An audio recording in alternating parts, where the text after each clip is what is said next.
39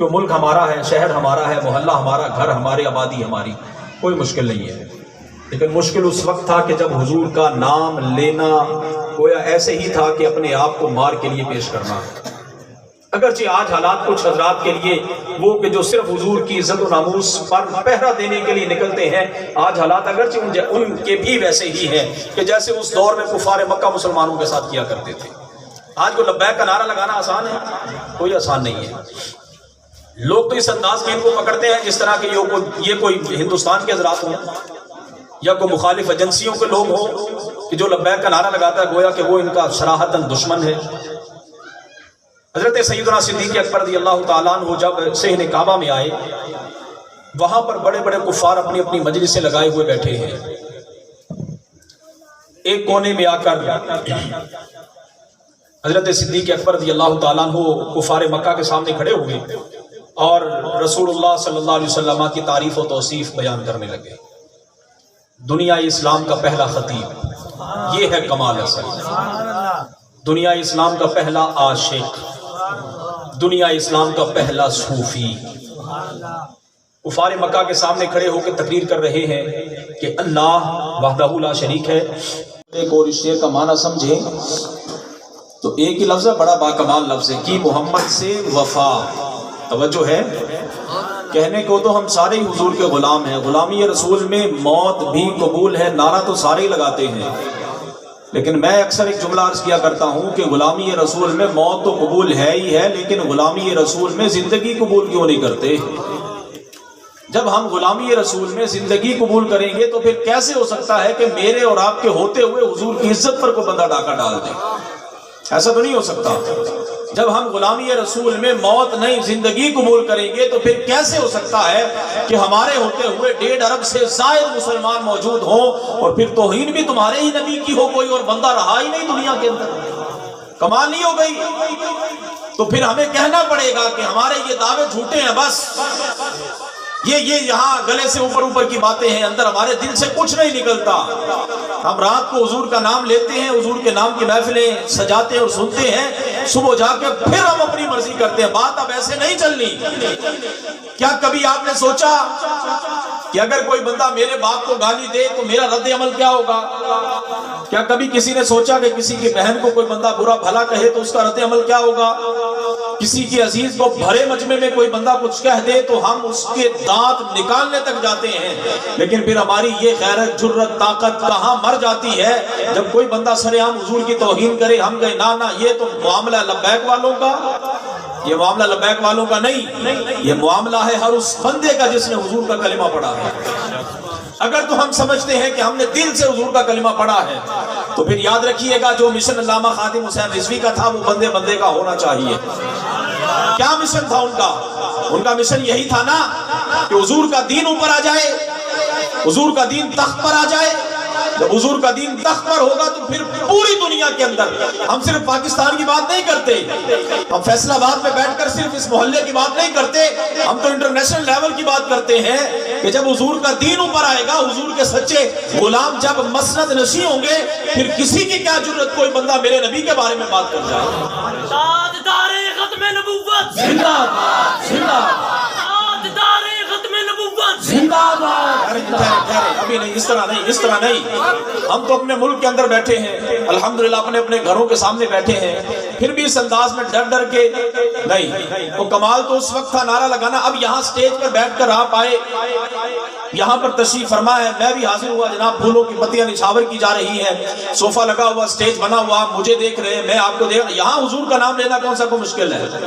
یہاں تو کوئی مشکل نہیں ہے، لیکن اس کے باوجود اگر ہم تنگی سمجھتے ہیں زبان کو حرکت دینے کے لیے اور یہ لوگوں کے نعرے لگانے کے لیے زبان تو نہیں، اور جسم تو ملا حضور کے صدقے، جسم تو ملا حضور کے صدقے، اور زبان اگر حضور کے نام پر نہیں بولے گی تو کب بولے گی؟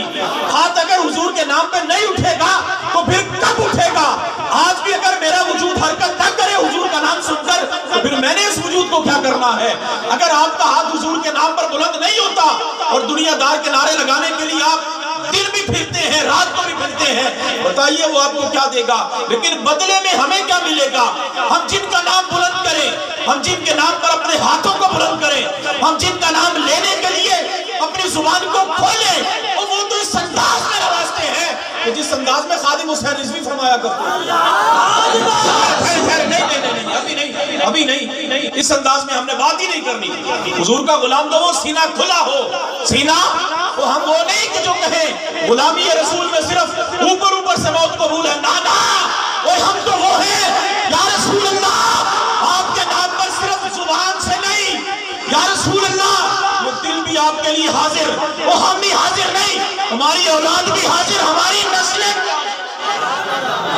علامہ خادم حسین رضوی صاحب رحمۃ اللہ تعالیٰ علیہ ایسے تو نہیں اتنی بڑی باتیں کیا کرتے تھے، وہ اتنا کھل کے کیوں بولتے تھے؟ وہ وجہ یہ ہے کہ ان کے دل میں عشق رسول تھا، اور جس بندے کے دل میں حضور کی محبت آ جائے بندہ ویسے ہی بڑا دلیر ہو جاتا ہے، اور بزدل بندے کا کام ہی نہیں حضور کے دین کی بات کرنا، یہ بزدل بندے کے بس کی بات نہیں کہ وہ حضور سے محبت کرے، تو محبت میں تو پھر بڑا کچھ کرنا پڑتا ہے۔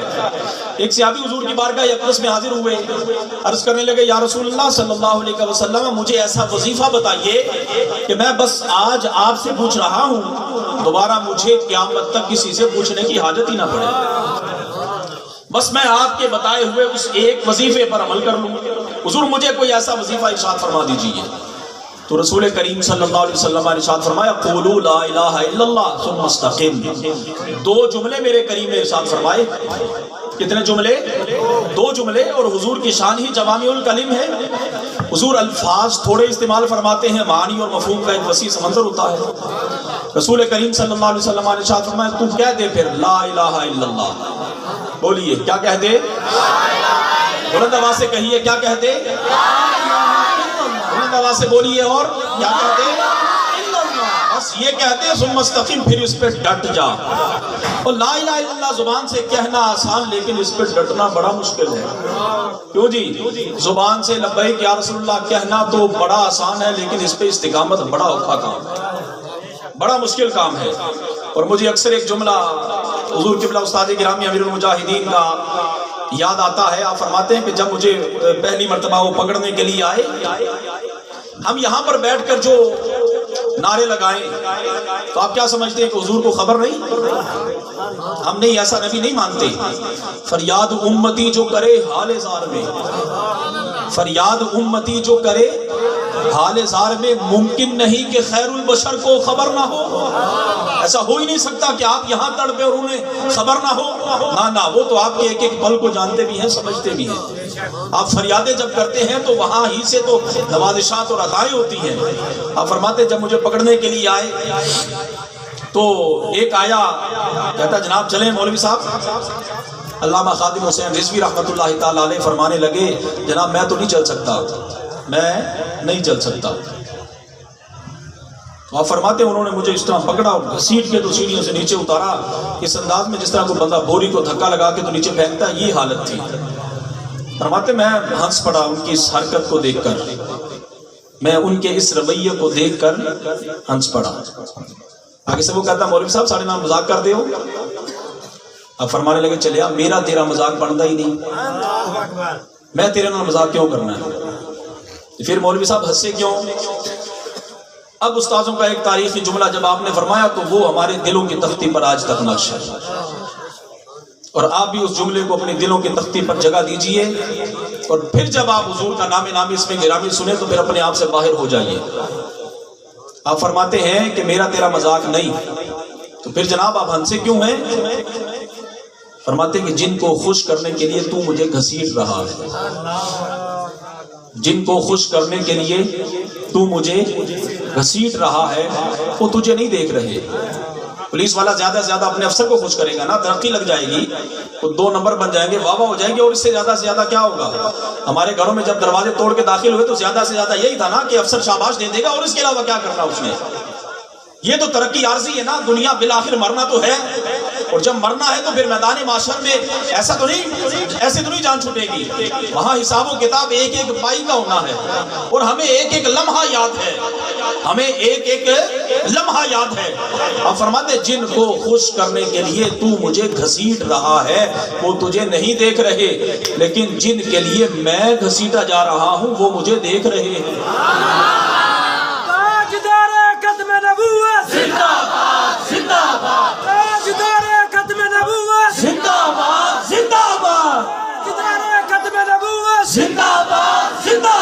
آج سے ہی یہ نظریہ اور عقیدہ بنا لیجیے، یہ نظریہ اور عقیدہ بنا لیجیے کہ ہم نے جینا ہے تو بس حضور کے لیے جینا ہے۔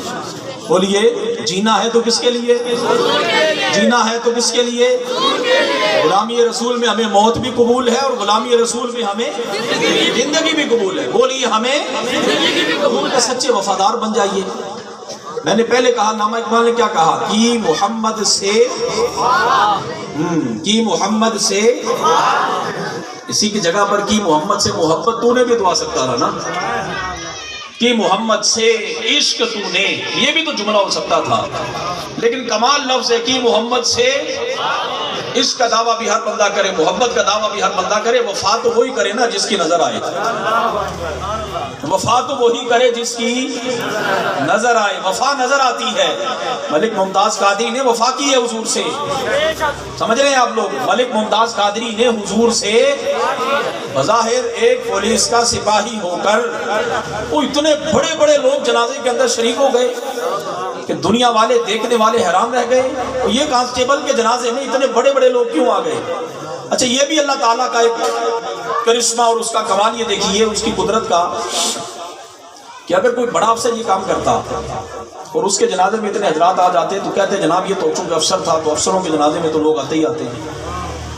میرے رب نے کام بھی ایک سپاہی سے لیا جس کو لوگ عرف عام میں کوئی اتنی اہمیت دیتے ہی نہیں ہیں، اور پھر جنازے کے اندر اللہ اکبر وہ حضرات ننگے پاؤں نظر آئے کہ جن سے وقت لینے کے لیے مہینہ پہلے ملاقات کرنی پڑتی۔ وہ سارے حضرات جنازے کے اندر ننگے پاؤں، جوتے نکالے ہوئے اور دوڑ رہے ہیں۔ کسی سے بھی جب پوچھا گیا کہ جناب یہاں ایسے اس حالت میں، تو ہر بندے کی زبان پر ایک ہی بات تھی کہ جنازہ اسی لیے پڑھ رہے ہیں کہ بخشش ہو جائے گی۔ جب بندہ ایک سپاہی ہو، اس کے جنازے میں حضرات آ جائیں 50 سے 60 لاکھ، کمال کیا ہے؟ یہ ہے کہ محمد سے پھر وفا تو کیجیے۔ اس سے ماضی بعید کے اندر ہم چلے جائیں تو ہم نے پہلے صرف سنا تھا کہ غازی علم الدین شہید کے جنازے میں اتنے حضرات آ گئے، غازی علم الدین شہید کے جنازے میں اتنے حضرات آ گئے، اتنی مخلوق تھی اور یہ کارنامہ تھا ان کا۔ چلیں اس وقت تو غازی صاحب کا تختہ دار پر جانا سمجھ آتا تھا، لیکن ممتاز قادری کیوں پھٹے پر چڑھ گیا؟ ان کو کس نے تختہ دار پر چڑھا دیا؟ ابھی بھی ہماری آنکھیں نہیں کھلیں گی۔ اگر ہماری آنکھیں ابھی بھی نہیں کھلنی تو پھر موت ہی ہماری آنکھیں کھولے گی، اس کے علاوہ اور کوئی چیز نہیں کھولنے والی۔ لہذا آج ہمارے پاس وقت ہے کہ ہم جہاں جا رہے ہیں اسے واپس پلٹ آئیں حضور کے دین کی طرف، اور نجات اگر ہے تو صرف اور صرف حضور کے دین میں نجات ہے۔ حضور کے دین کے علاوہ، حضور کے راستے کے علاوہ کہیں اور نجات، بولیے کہیں اور نجات۔ جب بندہ حضور کے دین کے لیے قربانی دیتا ہے، بدلے میں میرا رب اسے نوازتا ہے۔ دو باتیں بڑی قابل توجہ آپ کے ذہن نشین رہے، پوری تقریر آپ کے ذہن نشین ہو جائے گی۔ نمبر ایک، پہلے بندہ بندگی کا اظہار کرے۔ انسان کا کام کیا